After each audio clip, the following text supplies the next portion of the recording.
I gave 40 years of my life to that company. 40 years of sweat, broken bones, long nights, missing birthdays and dinners. I built my career on loyalty and discipline. I didn't have genius. I didn't inherit anything. I just worked harder than everyone else. Every promotion I earned with blood and sweat. Every project I finished was another brick in a life I thought would secure my family's future. I thought they understood.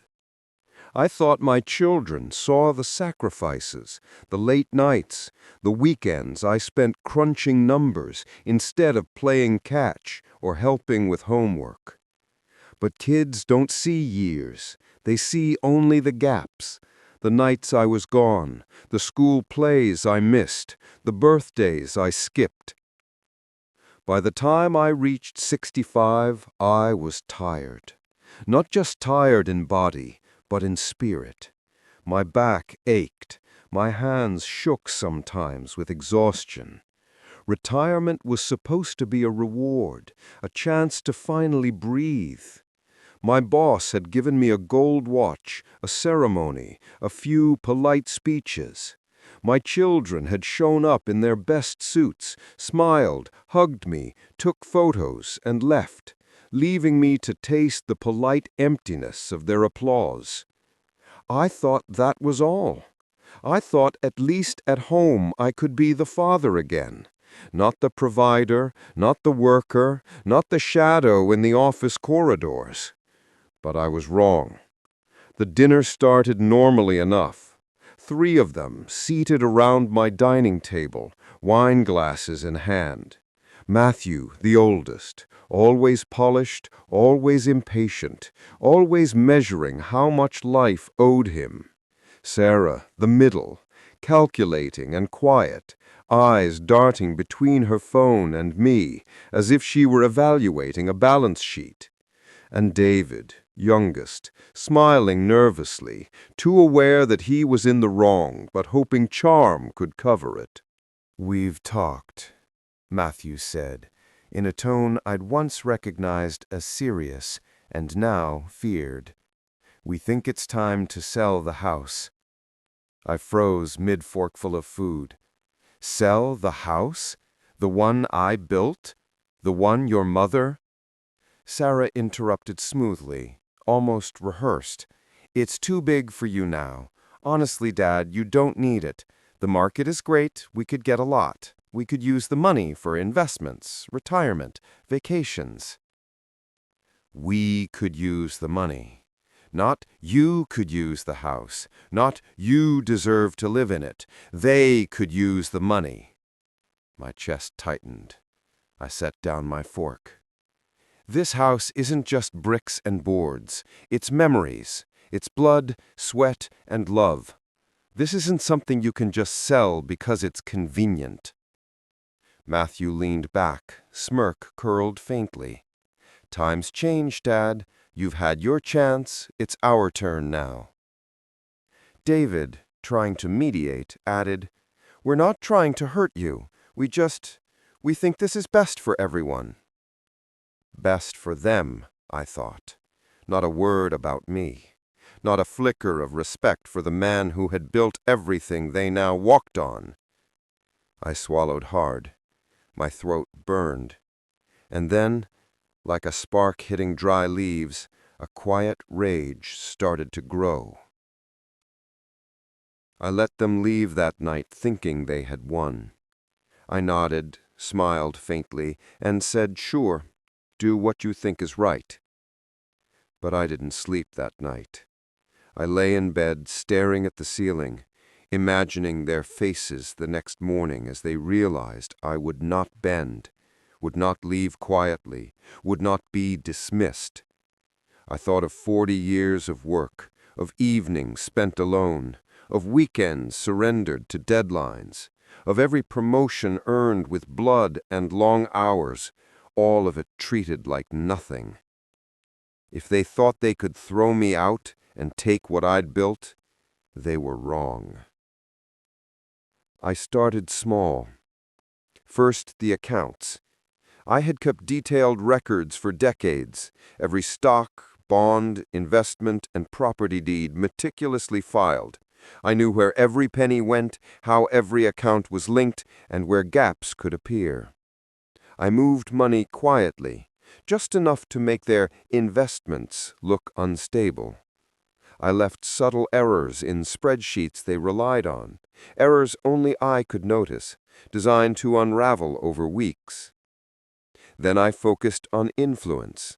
Old colleagues, managers, and even vendors who owed me favors were reminded quietly of my work, my loyalty, my accomplishments. Not threats, subtle reminders. An offhand comment here, a praise whispered there. Their respect for me had always been buried under office politics, but now it was resurfacing, quietly, like water through cracks in stone. Next came social sabotage. Matthew prided himself on appearances and connections. I knew the men he tried to impress, the people who counted favors and money more than loyalty. Small whispers in the right ears, carefully planted, were enough to make those men question him. Contracts began to slip. Deals he'd counted on quietly failed, and suddenly his carefully crafted facade started to crack. Sarah, calculating and methodical, had her own Achilles heel: control. She liked to micromanage, to manipulate events. But I gave her a taste of her own medicine. Emails slightly delayed, meetings rescheduled, information quietly withheld. She became frustrated, anxious, unsure of the precise order of operations she had relied on for years. Every moment of control she thought she had slipped through her fingers. David, the youngest, relied on charm and luck. I reminded him that luck is fleeting. I leaked small hints to a few of his business contacts that painted him as unreliable. His charm failed. His confidence cracked. He started second-guessing himself, seeking reassurance in ways he never had before. I was patient. I waited. I did not rush. Vengeance, I realized, is a discipline. You strike too early, and it fizzles. You strike too late, and the world moves on. But timed perfectly, patience becomes a weapon sharper than any knife. Weeks passed. My children grew restless. They noticed the accounts fluctuating, the missed deadlines, the cold shoulders from their peers and colleagues. Panic set in. Matthew tried to cover with brashness, Sarah with manipulation, David with empty charm. None of it worked. One evening, I invited them over again. Dinner was prepared, the table set, candles flickering. I didn't mention the errors, the chaos, or the whispers I had planted. I simply smiled and served the food. "You seem tense," I said lightly. "Business trouble?" Matthew slammed his napkin down. "How do you know?" I leaned back, arms crossed. "I've known for a long time that shortcuts have consequences. I've watched patience and diligence crumble when greed blinds the eyes." They stared, realization dawning too late. The game they thought they were winning had been running on my terms all along. Every misstep, every failure, every missed opportunity had been placed meticulously, a series of dominoes arranged for maximum collapse. Dinner ended in silence. They left with polite nods, but their faces betrayed fear, the first genuine fear I'd seen in years. And I knew then that the final act was near. I would not merely win back what they thought they stole. I would make them understand the cost of betraying the one who gave them everything. The days after dinner felt different. I watched them like a hawk, noting every slip, every hesitation, every flicker of doubt. Matthew's normally unshakable confidence began to crack. A major client he'd been courting for months suddenly pulled out, citing uncertainty. I had planted a subtle hint about a conflicting contract, something only someone with my knowledge of the company could exploit. He stormed the office like a man possessed, shouting at assistants, trying to fix something that couldn't be fixed. I smiled quietly from the shadows. Sarah, ever the manipulator, tried to regain control. She adjusted schedules, rewrote emails, micromanaged every employee she could, but the information she relied on kept slipping. Meetings she scheduled overlapped, deadlines collided. A shipment went missing, her fault, though she blamed the logistics team. I had arranged the exact conditions weeks prior, knowing her obsession with control would push her into mistakes she could never fully explain. She began to look frazzled in public, nerves rattling at every glance, every phone call. David, the youngest, relied on charm and casual deals, thinking luck would carry him. I quietly told a key partner that David's performance reports had inconsistencies. The partner double-checked, found errors, and canceled a small but critical deal. David came home furious, pacing the floor, muttering about how the world was conspiring against him. I let him stew in it. Every small victory strengthened my resolve. They had underestimated me. They had dismissed the man who had built everything they now walked on, and that mistake was about to cost them dearly. I knew subtle sabotage wasn't enough. The next step required a more direct confrontation, not physical violence, but humiliation they would feel in every interaction. I started with the company's board. For 40 years I had earned their respect. They still listened when I spoke. I subtly leaked the evidence of my children's incompetence, errors, and mismanagement. Contracts, emails, financial discrepancies, all documented, all verifiable. A board meeting was called. My children were summoned, each unaware of what awaited. Matthew walked in first, chest out, prepared to lecture and intimidate. Sarah followed, tablet in hand, projecting an air of confidence. David came last, fidgeting, uncertain. The board reviewed the documents. Eyes narrowed. Whispers passed between directors. Faces pale. Mistakes that could have been corrected if addressed earlier were now undeniable. The board began questioning them directly, citing their negligence and oversight. Matthew stammered, trying to defend himself, but each word seemed to confirm what they already suspected. Sarah tried to redirect attention, but the inconsistencies were glaring. David looked like he might collapse, realizing charm would no longer save him. By the end of the meeting, my children were publicly exposed as incompetent, untrustworthy, and reckless. Their peers, who once followed them with respect or fear, now stared at them with pity, disbelief, and a hint of disdain. They had lost credibility overnight. I didn't celebrate. I didn't need to. The fear and shame were enough. I had set the stage, and now it was time for the final lesson.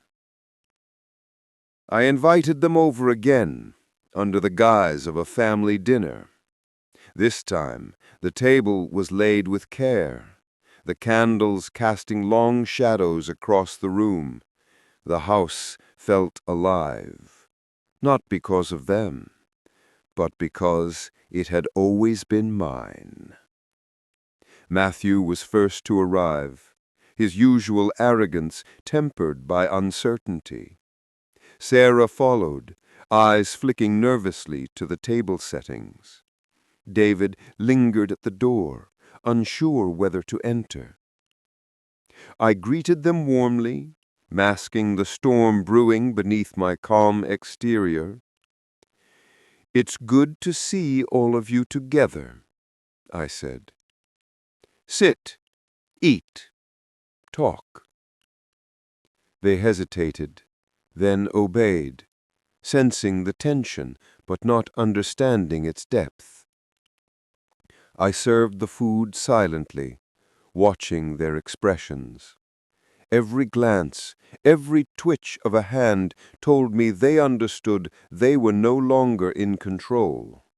The house, the legacy, the power, all of it was mine.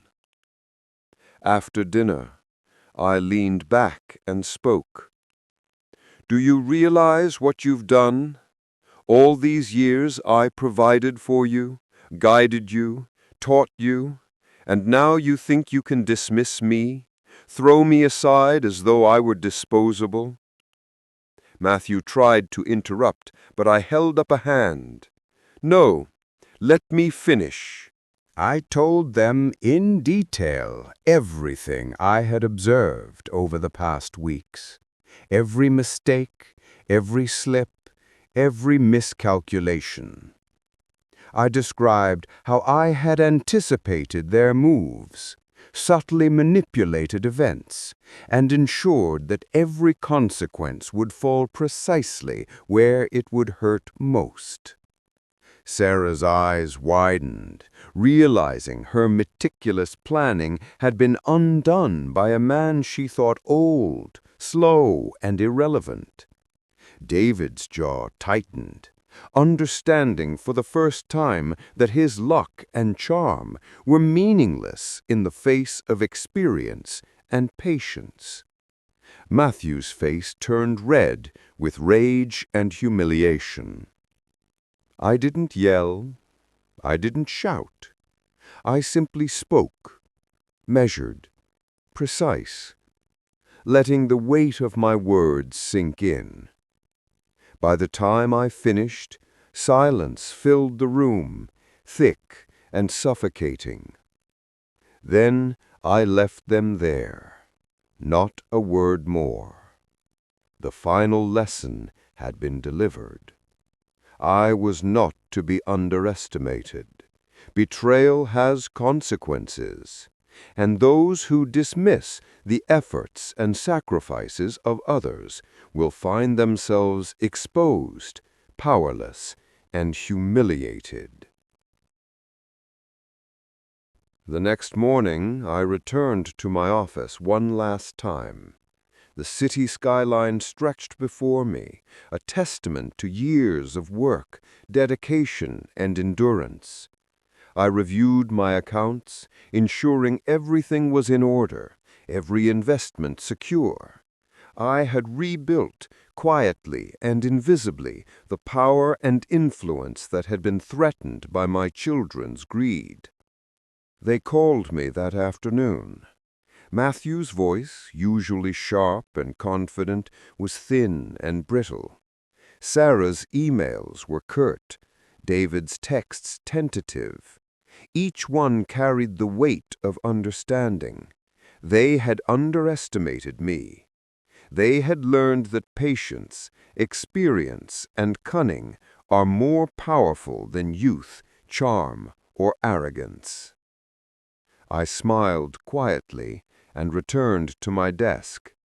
40 years of work, 40 years of sacrifice, 40 years of patience.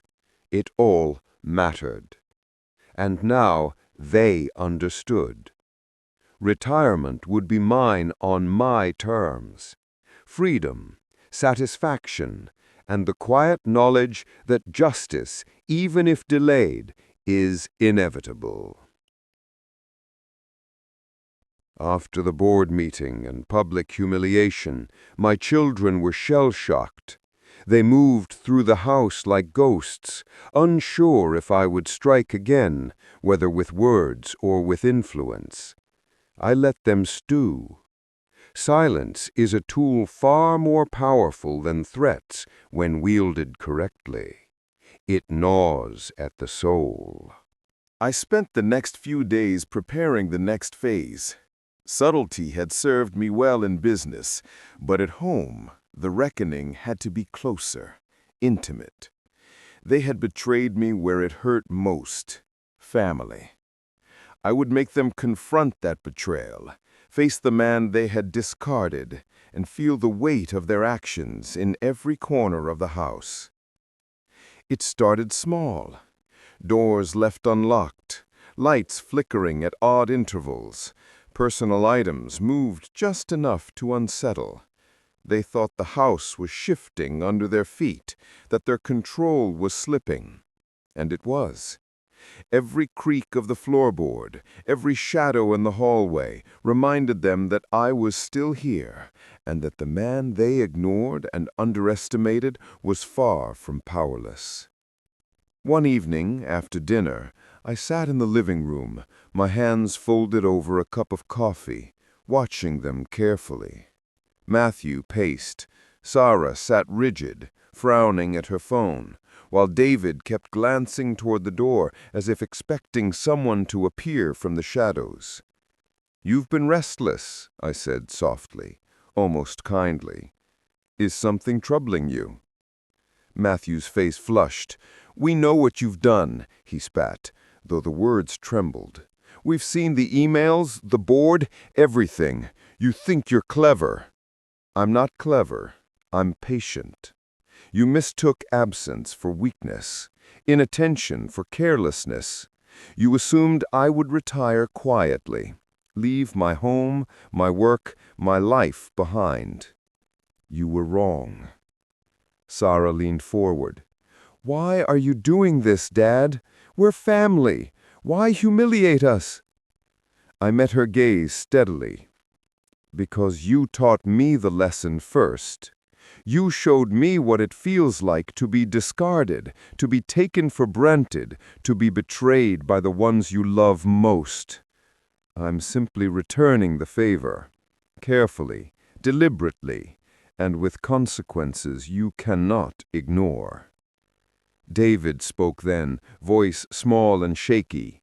We didn't mean—" I cut in sharply. "Do you know how that feels? To dedicate your life to providing for someone only for them to see you as irrelevant the moment you step aside? Do you understand what it feels like to be cast off as if your value were measured only in what you can produce?" They didn't answer. They had no words. Words would not undo the years, the betrayal, the sharp sting of their selfishness. I waited a moment, letting silence fill the room. Then I leaned forward. "You think this house, this inheritance, this legacy is yours to claim? You are wrong. Everything you see here, the foundation, the furniture, the memories, the history, it belongs to me, and I decide who earns the right to it." Matthew's fists clenched. "You can't do this. You're retired. You don't control the company anymore." I smiled, though it was a thin, cold smile. Retirement is a word. Control is earned. Influence is preserved. And patience, my children, patience is power. For the next few days, I escalated. I intercepted phone calls, redirected deliveries, and subtly undermined every attempt they made to assert authority in my home. I didn't physically strike. I didn't need to. The fear, the uncertainty, the feeling that the house itself was betraying them was enough to crack their confidence. One night, I invited them for one last dinner, the culmination of my personal campaign. I served their favorite dishes, the ones I had learned to prepare for years, every flavor designed to remind them of a childhood where I had been the center of their world. "This is the last time," I said, voice low and steady, "that we dine together under these circumstances. I want you to understand fully the consequences of your actions before it's too late." Matthew glared at me. "You can't frighten us, Dad. You're retired. You're powerless." I shook my head slowly. Power is never about titles or positions. Power is about understanding, patience, and timing. You were careless. You thought I would fade quietly. You thought you could discard me. You were wrong. I watched as realization dawned on them, the first flicker of fear, the recognition that every minor disaster, every subtle humiliation had been orchestrated by me. Matthew's posture stiffened. Sarah's hands trembled slightly. David's voice caught mid-sentence as he realized the full scope of what had been done. Then I delivered the final lesson. I stood, walked slowly around the table, and leaned over Matthew's shoulder. "You wanted to see me weak. You wanted to see me irrelevant. You wanted to take what I built without earning it. But everything has a price, and the price of betrayal is suffering the consequences of your own arrogance." I didn't strike. I didn't raise my voice. I simply let my presence, my years, my patience, and my understanding of their weaknesses fill the room. Every glance, every flick of an eye, every shiver that ran through them was a testament to the power of a father who refuses to be ignored, even in retirement.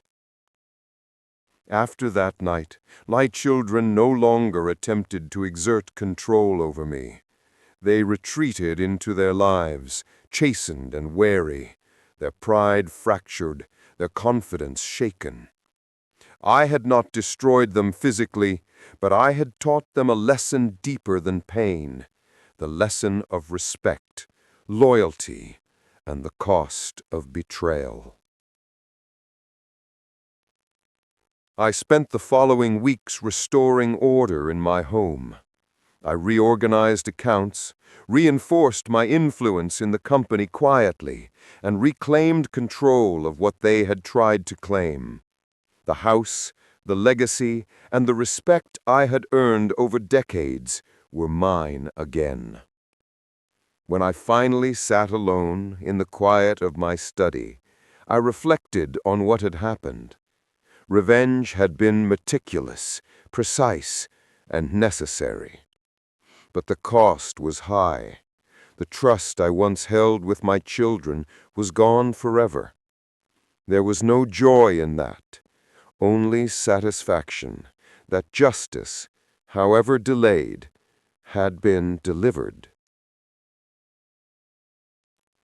I had proven that even in retirement, a man's worth is not measured by age or title, but with wisdom, patience, and the unwavering refusal to be dismissed. I had taken back what was mine, not just property, not just influence, not just respect, but the affirmation that betrayal has consequences, and that a father's vigilance never truly retires. Weeks passed, and the house felt different. My children moved like shadows, cautious and uncertain, aware that every word, every gesture, every decision was under my scrutiny. They tiptoed through my world, fearful of triggering another subtle retaliation, another reminder that the man they had tried to dismiss was still very much in control. I knew the final act had to be personal. No more subtle sabotage, no more whispers to colleagues or carefully placed errors. The reckoning had to be in the open, in the heart of the home where their betrayal had been born. It began with a simple invitation. "Dinner," I said, "all of us, one last time." They arrived, tense and wary, dressed in the same clothes they had worn to the retirement ceremony months ago, as if armor against the storm they knew was coming. Matthew's jaw was tight, Sarah's eyes darted nervously, David's hand trembled ever so slightly. I greeted them warmly, hiding the tempest beneath a calm exterior. The table was set as it always had been, familiar dishes on familiar plates. The candles flickered, casting long shadows across the room. As we ate, I spoke softly, almost conversationally. "Do you remember the first day each of you came to my office?" I asked. "Small chairs, tiny hands, wide eyes. You learned to walk there, to talk there, to dream there. You watched me work and you watched me sacrifice. Did you understand then? Did you understand what those sacrifices meant?" No answer came, only silence, heavy and uncomfortable. "I trusted you," I continued, voice steady. "I built a life for you, not for myself, but for you. And yet the moment I step away, the moment I am no longer useful in the way you define usefulness, you try to cast me aside. You try to take what I built for yourselves." Matthew finally spoke, voice low but defiant. "We didn't try to cast you aside. We thought—" "You thought," I interrupted, calm but cutting, "that I would vanish quietly, that I would retire into irrelevance while you claimed my legacy without understanding it. You thought I would be powerless because I no longer held a title. You were wrong." Sarah's lips pressed into a thin line. "Dad, it's not like that. We just—" "Stop," I said, louder now. "Do you know what it feels like to be discarded by those you've given everything to? To watch your own children treat you like a relic, a burden, a memory?" David swallowed hard. "We didn't mean—" "You didn't mean?" I repeated, voice rising slightly. "Intentions mean nothing. Actions do. You acted. You betrayed. You tried to dismiss me. And now you will face the consequences." I rose slowly, walking around the table with deliberate steps. Every eye followed me, every muscle in their bodies tense. I reached Matthew first, placing a hand on his shoulder. Not violently, but firmly. "You wanted to see me weak. You wanted to see me fade. But the man you tried to discard has been watching, planning, and waiting." I moved to Sarah, and then to David, my presence overwhelming. "You see, patience is more powerful than youth, experience more dangerous than arrogance. You believed yourselves clever, but cleverness without understanding is fragile. You have learned that the hard way." The room was silent except for the crackle of the fire. I could feel the weight of their fear, their shame, their realization that the man they underestimated was still in command. Then I delivered the final blow, not with fists, not with rage, but with absolute exposure. I laid out every misstep, every failure, every consequence they had faced in the weeks prior, every business mistake, every professional miscalculation, every humiliating moment, all traced back to their arrogance, all orchestrated by me. Matthew's face went red with humiliation. Sarah's hands trembled on the table. David's shoulders slumped in defeat. They were powerless, exposed, and fully aware that the father they had betrayed had orchestrated every downfall. I didn't raise my voice. I didn't shout. My calm, deliberate words were far more powerful than any anger could have been. By the time I finished, they understood completely. I had not only regained control of the house, the legacy, and the company influence, I had reclaimed my authority as their father. "Remember this night," I said softly, leaning back in my chair, "and remember what it costs to betray the one who gave you life, guidance, and opportunity. Respect is not inherited, it is earned. Loyalty is not demanded, it is returned. And consequences are inescapable." After that night, they retreated into themselves.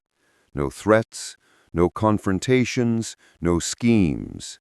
They had learned the lesson.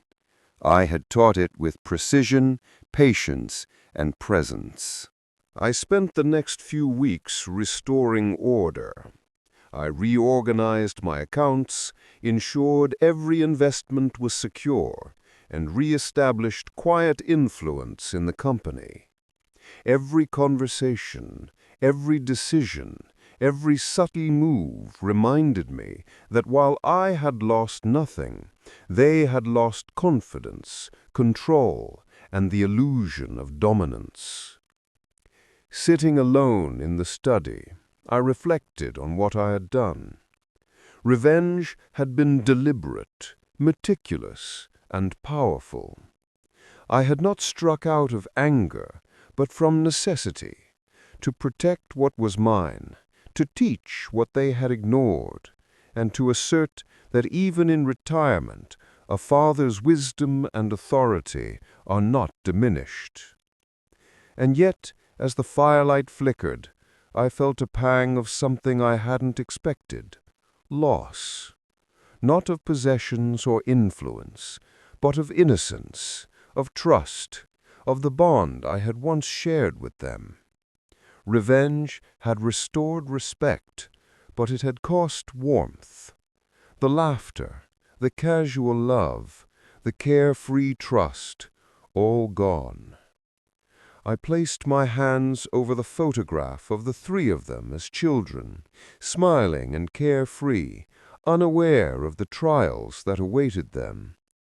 I had given them everything, and in return they had tested the limits of my patience and resolve. I had reclaimed control, but I had also changed everything irreversibly. Retirement, at last, was mine, but it was a quiet, lonely triumph. I walked through the house, now calm and orderly, and understood that vengeance is not a celebration. It is a necessary weight, carried with dignity and a clear mind. The lesson was complete.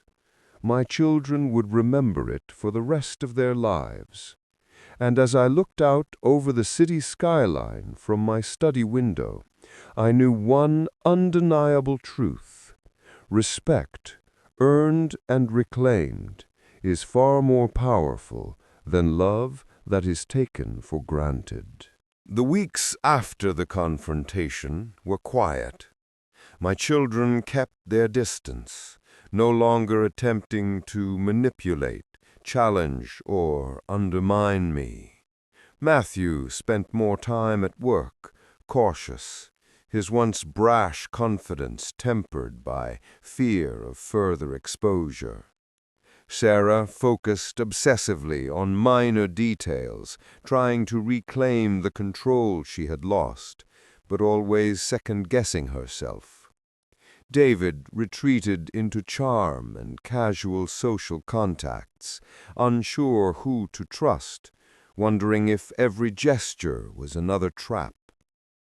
The house, once tense and chaotic, now felt like mine again. Every corner, every room, every familiar object reminded me that I had reclaimed not just property and legacy, but authority and respect.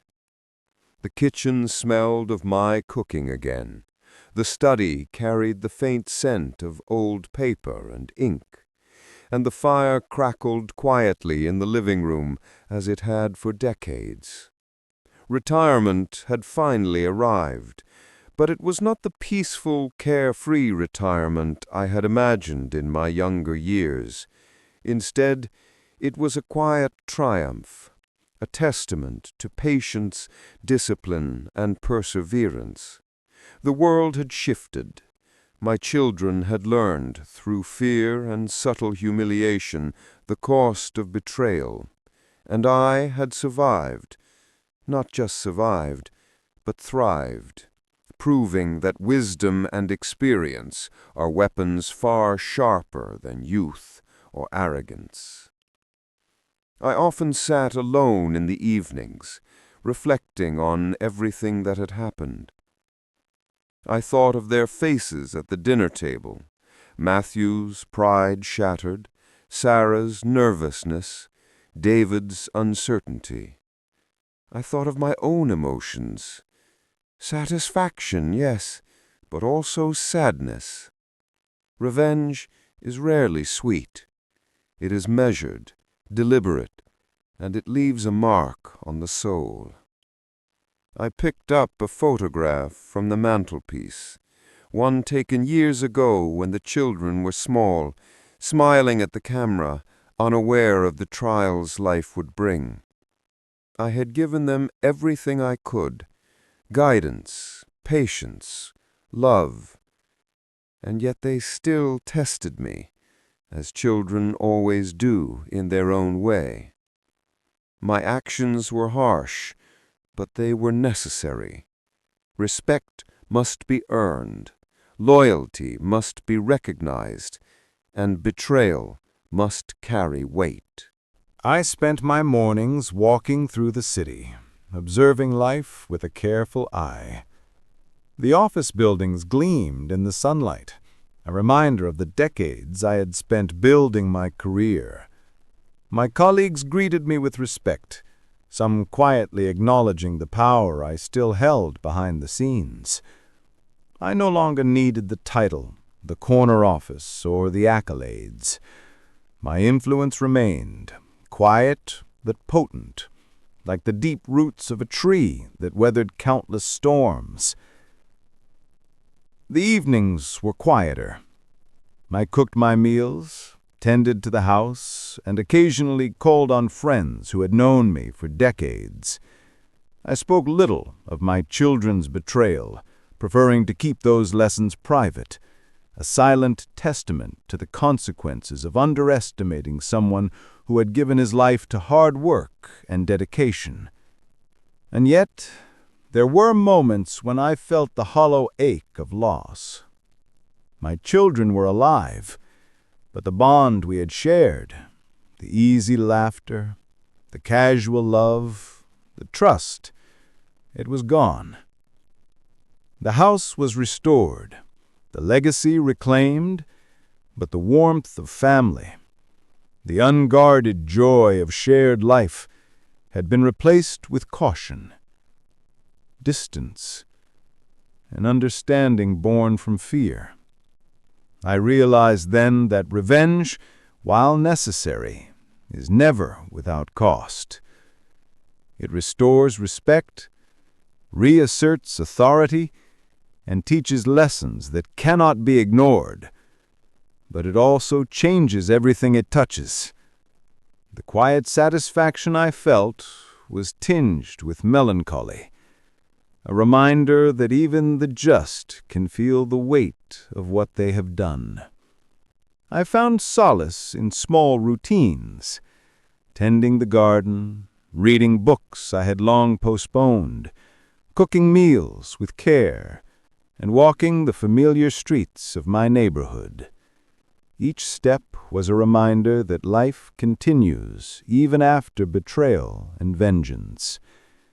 I had reclaimed what was mine, and in doing so, I had preserved my dignity, my legacy, and my principles. Sometimes I would glance at the city skyline from my study window, the sun dipping behind the tall buildings, casting shadows across the streets.